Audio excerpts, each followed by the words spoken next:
The midday sun beat down on the city, its golden light reflecting off glass towers that stretched toward the clouds. In the midst of the traffic, chaos, and hurried footsteps, a single dad named Ethan Cole jogged down the sidewalk, late again to pick up his daughter from school. His shirt was wrinkled, his shoes worn, and his phone screen cracked.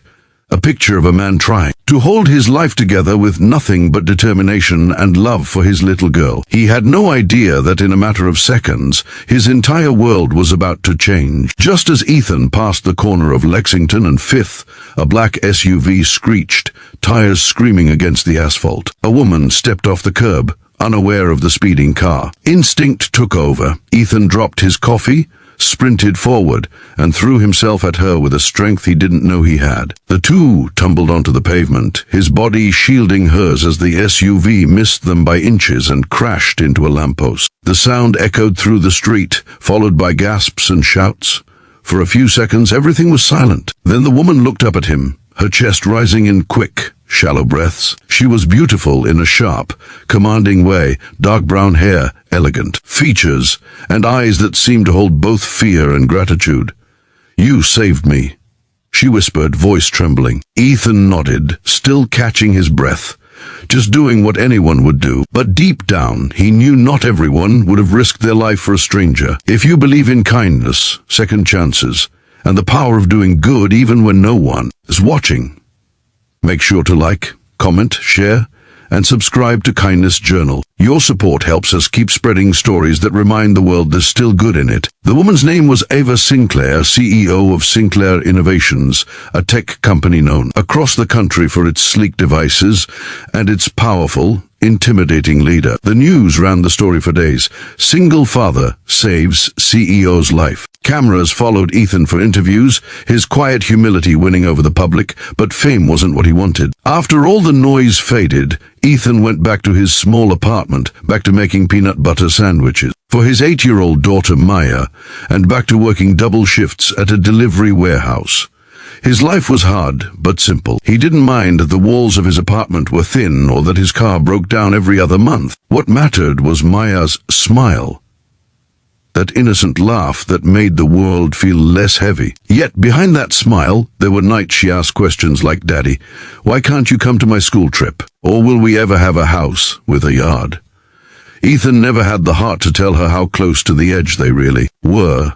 How one more missed payment could mean losing everything. One afternoon, as he stood waiting for a bus under the harsh sun, a sleek black car pulled up. The tinted window rolled down, and Ava Sinclair herself leaned out, her eyes covered by designer sunglasses. "Mr. Cole," she said with a small smile, "I've been looking for you." Ethan blinked, stunned. "Miss Sinclair? I didn't think you'd remember me. I don't forget people who save my life," she replied. "Get in. I want to talk." Inside her car, everything smelled like leather and confidence. Ava studied him for a moment before speaking. "You could have been seriously hurt that day. You risked your life for me. I want to repay that somehow." "You don't have to," Ethan said quickly. "I didn't do it for money or attention." "That's exactly why I want to help," she said, her voice softening. "I read about your situation, single father, working 2 jobs. You deserve a chance, Ethan." Then she made him an offer that left him speechless, a job at Sinclair Innovations as part of the logistics team. Better pay, better hours, benefits. Things he'd only dreamed of. I don't know what to say," he whispered. "Say yes," Ava said with a faint smile. "Everyone deserves a new beginning." Ethan took the job. From his first day at Sinclair Innovations, he was overwhelmed. Glass walls, endless computers, people in suits who barely noticed him. But Ava did. She made a point to check in, asking about Maya, making sure he was adjusting well. It surprised him. She wasn't the cold CEO the tabloids described. Beneath the power suits and sharp tone was a woman who had built her empire from pain and perseverance. Weeks turned into months. Ethan worked hard, never late, never complaining. Slowly, he earned the respect of his team. His quiet strength and integrity stood out in a world of ambition and greed. But what caught him off guard was the growing connection between him and Ava. It started with small conversations, late evenings when everyone else had left, and Ava stayed behind in her office, working under dim lights. Ethan would pass by, offer to drop off some files, and end up talking with her for hours. She told him about losing her parents young, about the loneliness of success, about how she built her company from a small apartment, much like his. He told her about Maya, about his late wife, who had passed away during childbirth, and about the fear of never being enough. One night, after a long conversation, Ava whispered, "You know, you're the first person who's ever talked to me like I'm just a person, not a CEO. Ethan smiled softly. "Maybe that's because I don't see you as a CEO.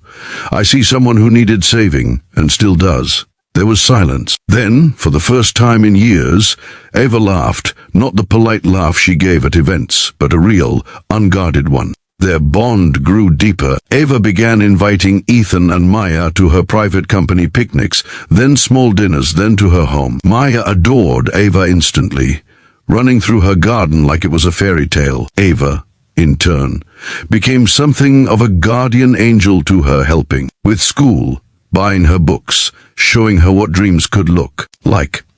But as the closeness grew, so did the whispers around the office. Some called him the charity case. Others accused him of using Ava to climb the corporate ladder. One morning, Ethan overheard two executives saying he was sleeping his way into privilege. The words stung like knives. He wanted to quit that day. But when he saw Ava waiting outside his office, holding a cup of coffee for him, her expression softer than usual, he couldn't. "You heard them, didn't you?" she asked quietly. Ethan sighed. "Doesn't matter. People will always talk." "It matters to me," Ava said, stepping closer. "I don't want you to think I'm doing this because I pity you." "I never thought that," he said, his voice low. "I just don't want to be the reason your reputation suffers." She looked into his eyes for a long moment. "You saved my life, Ethan. Maybe I'm just trying to return the favor in ways that don't make sense yet." And for the first time, her words hinted at something deeper, something she wasn't ready to name. One morning, disaster struck. A critical system failure at Sinclair Innovations threatened to cost millions. Everyone panicked, but Ethan, with his background in logistics, worked nonstop through the night to reroute shipments, manage supply chains, and restore order. Ava watched him in awe as he stayed calm under pressure, guiding even senior executives with quiet authority. By dawn, the crisis was averted.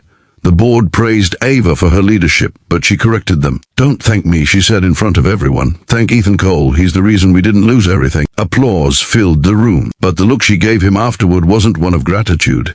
It was pride, and something that looked a lot like love. That evening, she found him outside the building, sitting on the steps, exhausted. She sat beside him, their shoulders almost touching. The city buzzed around them, unaware of the quiet moment unfolding. "You didn't have to stay all night," she said softly. "I couldn't leave you to handle it alone," he replied. "Guess saving you has become a habit." She smiled. "And what if I told you I don't want you to stop?" He turned to her, surprised, their eyes locking under the fading light.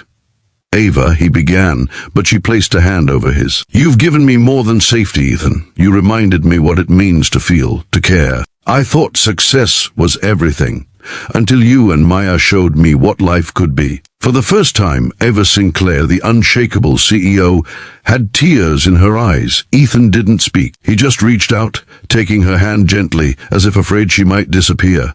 Months later, things looked different. Ethan had been promoted. Maya was thriving, and Ava was no longer the distant executive she used to be. The three of them began spending weekends together, simple things like making pancakes, visiting parks, and laughing over board games. The world saw a CEO with her rescuer, but behind closed doors it was something far deeper, a family slowly forming from broken pieces. One Sunday afternoon, Ava stood on her balcony, watching Ethan chase Maya through the garden, their laughter echoing under the bright sky. For once, she felt peace. The kind that comes not from success, but from love. She whispered to herself, "He didn't just save my life, he became it." If this story touched your heart, please take a moment to like, comment, and share this video. And don't forget, to subscribe to Kindness Journal for more real, emotional stories that remind us what truly matters. Special request. Tell us in the comments, do you believe love can grow from a single act of kindness? Because sometimes one moment of courage can change two lives forever.